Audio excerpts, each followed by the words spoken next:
If we're going to be talking about the best midfielders to own in FPL, we have to start the conversation by talking about the Egyptian king himself, Mo Salah. Now, Salah's been the first name on my team sheet for the past 5 years in a row without a shadow of a doubt. I had him in, but there is a new sheriff in town, and his name is Erling Haaland. He's been priced at 14.0, and he also has higher effective ownership than Salah, meaning that the game usually values him than Salah. And I do feel like that makes sense. In fact, having the 1.5 drop off between them actually makes sense to me as well. So I think Salah is going to be fairly valued at 12.5. In 2,500 minutes, he picked up 29 XGI, picked up 30 returns. Like, that's a lot. Like, that's solid from what I'm expecting from Salah. Given more minutes, I expect more returns. I think the issue with Salah isn't his price in particular. I think it's the price of the premium mids of Saka, Son, Palmer, and Foden. I think these mids are probably going to get a rise. I mean, Foden was priced at 7.5, Palmer was at 5, Son was at 9, Saka was at 8.5 at the beginning of this season. I think FPL would just group them all together because, their returns are kind of similar to one another as all along with their reputations. So I think they're sort of in the same ballpark. I think FPL would just group them together and price them all at 9.5, but I don't think that's adequate at all. I mean, think about it from this perspective. In my mind, I feel like Saka and Son have more historical significance. Saka has finished on 200 points for the past 2 years in a row, and the season before that, he picked up 180 points. Son has finished with 150 points for the past 5 years in a row. He's picked up 200 points for 3 seasons. So I do feel like we trust the consistency of Saka and Son because they've done it for so many seasons. The reason why I would price them at 11 is because the drop off between 12.5 and 9.5 just feels too drastic. I don't think that's fair value in my opinion. The reason why I would price Palmer and Foden at 10.5 is because I think they just lack the historical consistency. Was last year just first season syndrome for Palmer, or was it like a flash in the pan? To me, I don't think it was. When I watch him play, he's the type of player that's creating chances for England in just 15-minute cameos. He's a quality player, and I actually believe in the player that he's become. One thing I want to mention about Palmer before we move on is the fact that he got so many penalties. When we look at his underlying XGI of 27, I'm just genuinely not sure if that's going to be sustainable. I would expect that in next season to be dropping to around 22, but he ended up picking up 35 returns anyway. So for him to pick up around 30 returns is probably going to be sustainable moving into next year, but I just did want to caveat that and just remind you guys of the amount of penalties that Palmer was getting throughout this season. When we're talking about Foden, oh my God, don't get me started with Foden. This guy is genuinely a world-class talent. I think he's a generational talent. The issue is that he plays under Pep Guardiola. So like his minutes will never be 100% nailed. Whenever Man City are playing an easy fixture, he could easily just bench Foden if he wanted to. That's the issue with him, is the rotation risk. Because if we're looking at the returns, picking up 27 returns from an underlying XGI of 17, that's a massive overperformance. Is that something that you can count on? To me, I think you can. Foden has shown a history of overperforming his underlying XGI, though he was playing much more minutes this season. So you would assume that, maybe in shorter cameos, if he overperformed his underlying XGI, maybe he was lucky. But even given more minutes, he's also still overperformed. And in fact, he's increased his overperformance. So I do feel like believing in Foden as an XGI overperformer is fair. On top of that, he doesn't even have the penalties, and he's still keeping up with the returns of players like Palmer, Saka, and Son. So you can even have a conversation with me about how Foden is a better player than Saka and Son. So I think I'm just thinking about the factors of no penalties and the fact that there's rotation risk. That to me, I think Foden is definitely worth 10.5 rather than 11. And with Palmer, it's just that lack of historical consistency that keeps him a slight notch below. Now, in general, I think FPL will just price all these guys at 9.5, so distinguishing between them doesn't really matter too much because you'll probably just prioritize Son and Saka if they're all the same prices, just based on their historical consistency. But I did just want to bring this conversation to light and just show you who are the players that I would trust more if they're all priced the same. Moving on to the next tier of midfielders, we have Odegaard, Fernandes, Jota, and Trossard, all in a class, all on their own. I feel like I'm kind of throwing Jota and Trossard in here a little bit like roguely, but I'll explain why. With Odegaard is a consistent 8.5 midfielder. 2 seasons ago, he put up 210 points. This year, he put up 190 points with an underlying XGI of 19.0, giving 19 returns. I mean, it's just classic.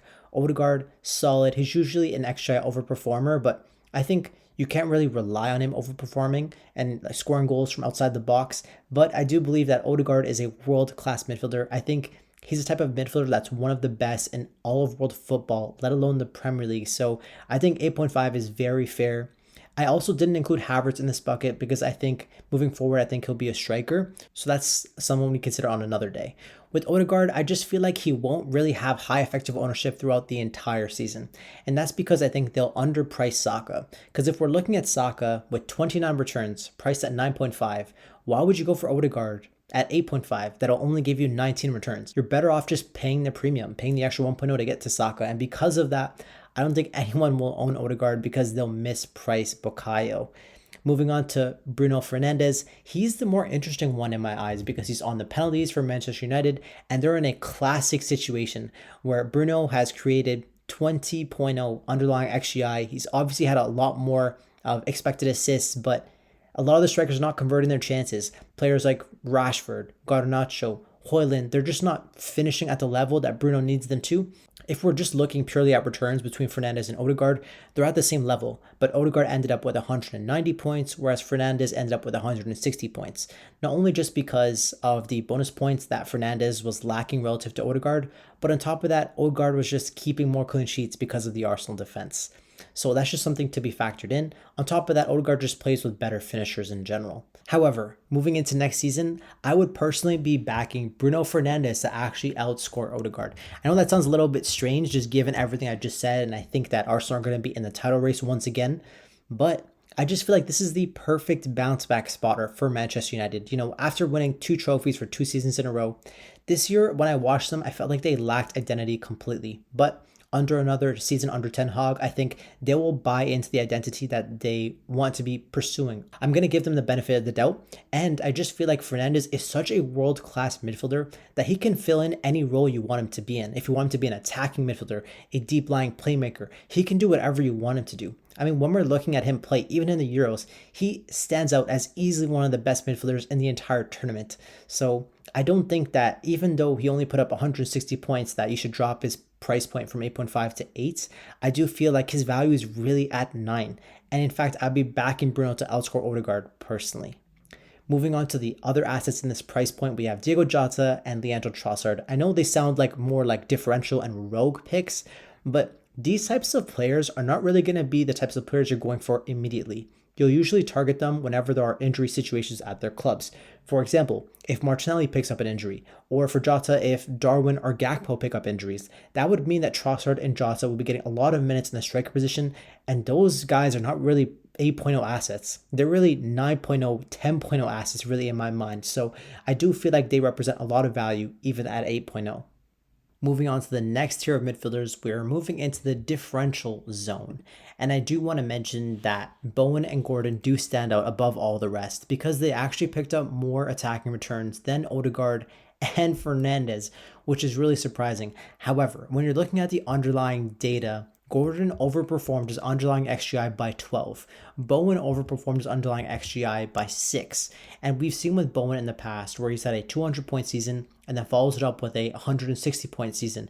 Not at the same extreme level as Marcus Rashford, but Bowen just lacks that annual consistency, even though I do trust him as a player. With Gordon, you can tell that he's definitely taken a step up from Everton to Newcastle, playing in a much better team, playing better in this system as well that suits him. But to me, he just lacks that historical consistency. And so that's why even though they picked up more returns than Odegaard and Fernandes, I would actually be pricing them slightly cheaper as differential options. And that's kind of in line with how I'm actually valuing these players. Moving on to Luis Diaz and Martinelli. Now, these are 2 players that are usually going to be hogging the touchline, and I'm trying my best to avoid players like this in general that are not on penalties and not playing centrally, so I think I'll try to avoid them. However, these 2 players are the types of players that have the potential to be the best players in the Premier League. The problem is that it's either minutes or injuries or finishing. There's always some sort of factor that just holds them back from reaching their ceiling. And so I do want to price them in this price point with Bowen and Gordon. And I do want to see that they have the potential to be 9.0 type players, but they just lack the consistency and showing that same level of effectiveness. Moving on to Rashford and Maddison, I think FPL are in danger of making this game very template if they misprice these two players. They've had very poor seasons compared to their historical standards, and so I do want to say that whenever these two players pick up form, they'll probably be in everyone's team because they'll probably be underpriced in general. I think the value for players like this could be at around 8, 9, maybe even 10. So I just feel like it just depends on the form of those players. These two players will be on my watch list, and I would potentially consider moving to them using my first couple transfers. Next is Garnacho, Doku, and Kudus. I kind of grouped them all in the same bucket because to me, I think these are the new shining lights of their teams for Manchester United as well as West Ham, with Doku being the player that has the potential to become one of the best players in the Premier League, but just lacks that end product and consistency. So I do want to say that these three players have potential to be 9.0, 10.0 assets, but I just want to keep them on my watch list for now because I think they'll be fairly valued, but just know that they have the potential to be huge and heavy hitters later on in future years. All right, so moving into the last tier of midfielders, which is probably got to be my favorite if I'm being completely honest. When I'm looking at Eze, Mbumo, and Hwang Hee-chan, these are three players on the penalties for their respective clubs, and I compare them to players like Odegaard or Bruno Fernandes who are putting up 20 goals and assists every season. Now, when I'm looking at the data, the question is, can I expect Eze, Mbumo, or Hwang Hee-chan to be in the same price bracket as them? And the answer to me is actually yes. When I'm looking at the minutes that Mbumo and Eze played, if you just got them up to 3,000 minutes, then I think they'd be at 20 returns easily. Obviously, Hwang Hee-chan is an incredible finisher, similar to like his national teammate like Heung-min Son. So there is more risk with him potentially regressing this season and not reaching the 20 return mark. But I did want to say that if Hwang Hee-chan had good fixtures, and I'd obviously consider him on penalties for his team. But for me, Eze and Mbumo stand out as the two best midfielders to own.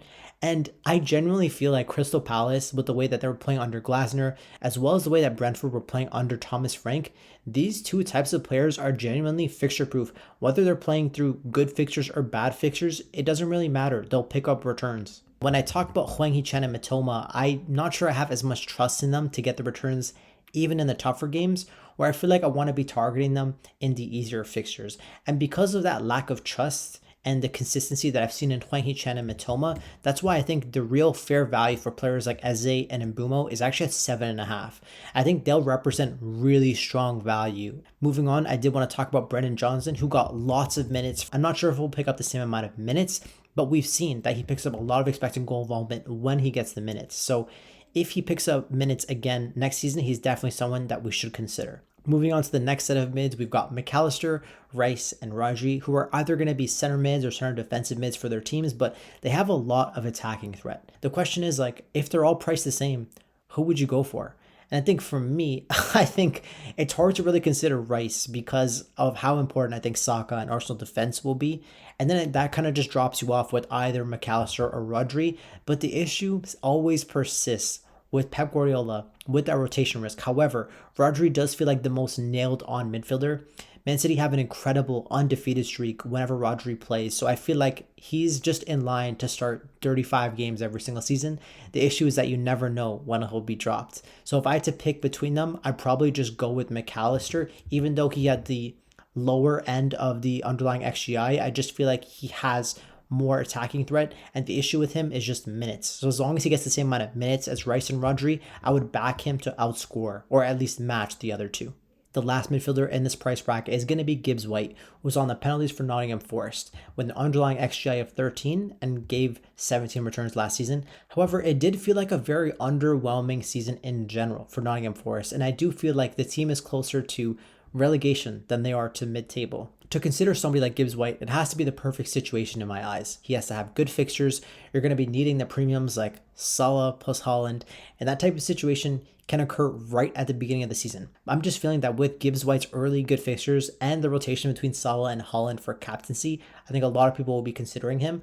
However, I just feel like, yes, this is a solid player on penalties, optimal pick, but this is exactly the type of player that you could beat with somebody like an Mbumo or Hwang Hee-chan or Eze, just paying slightly more and just getting more consistency. I mean, think about it. Like Gibbs White played the full 3,000 minutes. However, Eze and Mbeumo only played 2,000 and they're picking up the same amount of returns. So I think I'd rather just pay the extra 0.5 and get those two in my team. So wrapping up the video, I think there are a lot of great value mids. I think the ones that really stand out to me when I'm looking at the data, Eze, Mbeumo, Hwang Chen, Rashford and Madison if they're priced at 7, as well as the regular premium mids that you were seeing last season of Saka, Son, Palmer, Foden. I think those will be the best mids to be targeting going into our game week 1 squads.